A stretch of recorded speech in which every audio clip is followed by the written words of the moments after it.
Le silence radio tient en 3 mots. Ne pas contacter. Puis viennent le vide, l'envie de vérifier son profil, le message de 2 heures du matin et cette question « s'il m'oublie ?» Voici un plan concret pour tenir sans jouer un rôle ni passer 30 jours à attendre une notification.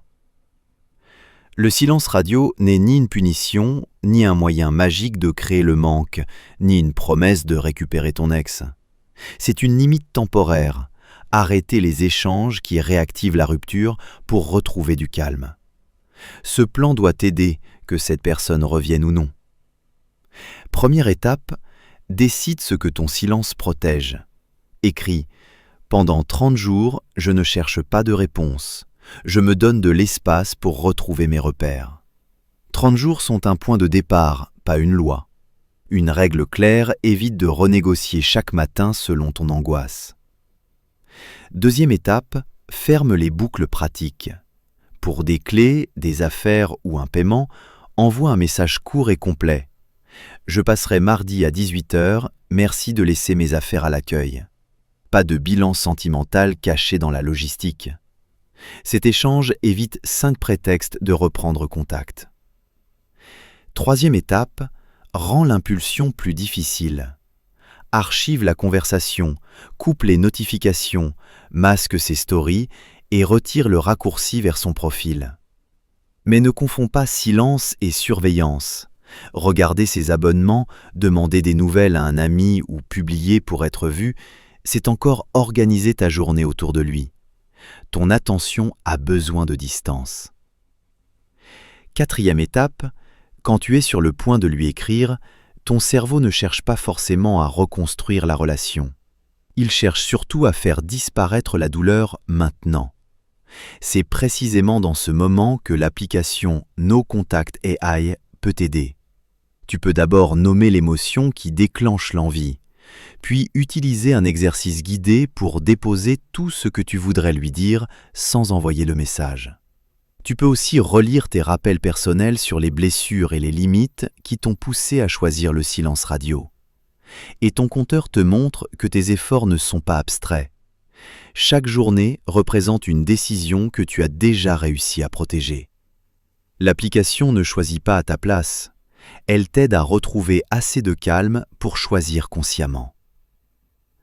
Cinquième étape, structure surtout tes soirées quand le vide frappe. Prévois une personne à appeler, un repas simple, 1 heure sans téléphone et une activité qui occupe tes mains. Remets dans ton agenda ce que la relation avait repoussé, sommeil, mouvement, projet ou sortie. Une journée organisée laisse moins de place aux gestes regrettés. Sixième étape, utilise la distance pour regarder la relation entière.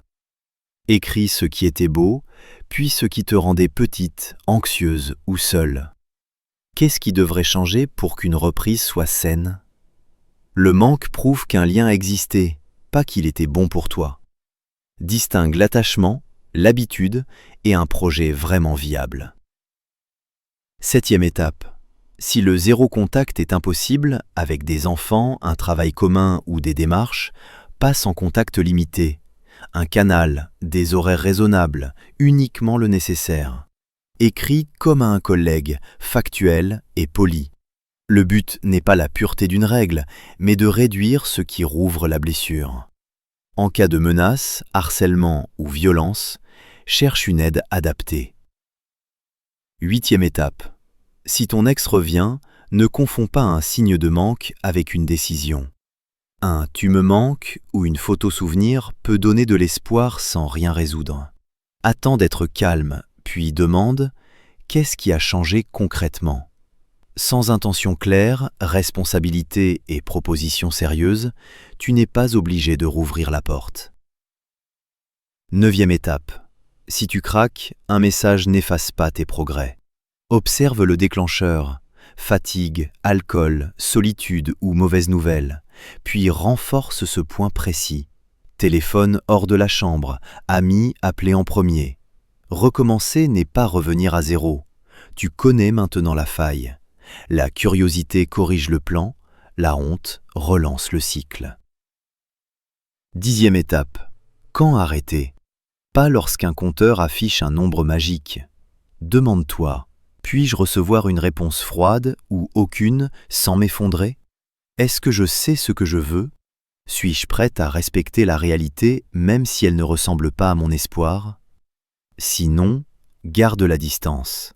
Si oui, décide depuis un endroit plus stable. Un silence radio réussi n'est pas celui qui fait revenir quelqu'un le plus vite. C'est celui qui te rend ta capacité de choisir. Pose ta règle, ferme les boucles, réduis les déclencheurs, prépare les envies, structure tes journées et regarde les faits. Le silence est l'espace où tu recommences à entendre ta vie. No Contact AI ne décide pas à ta place.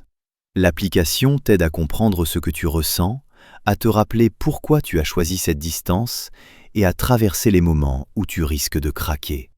Pour télécharger l'application, ouvre le premier lien dans la description.